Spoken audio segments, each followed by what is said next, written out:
জুলাই সনদ দেশের জনগণের প্রয়োজন নাই।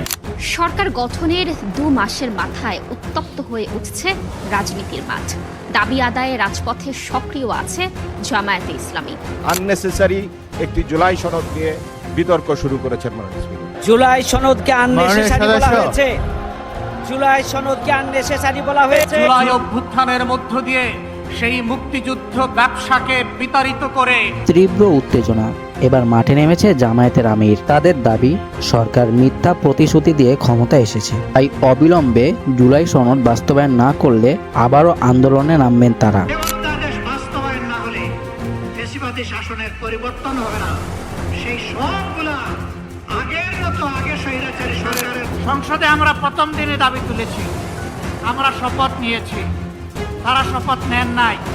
জাতির সাথে দেওয়া ওয়াদা ভঙ্গ করে জাতির সাথে তারা প্রতারণা করেছে।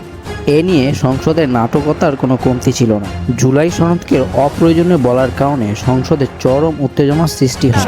একটা ভোটের শপথ দিলেন, আর একটা ভোটের শপথ কেন নিলেন না? আপনারা শপথ নিবেন না, তাহলে এই কথা আগেই বলতেন, আমরা শপথ নিব না। প্রথম দিন থেকেই আননেসেসারি একটি জুলাই সনদ নিয়ে জুলাই সনদকে আননেসেসারি বলা হয়েছে। জুলাই সনদকে আননেসেসারি বলা হয়েছে। এটা কোনোভাবে গ্রহণযোগ্য হতে পারে না। এদিকে রাজনীতিবিদরা বলছেন, জুলাই সনদ না মানলে খুব দ্রুতই চাপে পড়তে পারে এই সরকার। এবং গণভোট যদি না মানেন, সময় বলে দিবে এর কনসিকুয়েন্স কি, সামাল দিতে পারবেন কিনা সেটাও মাথায় রাখবেন।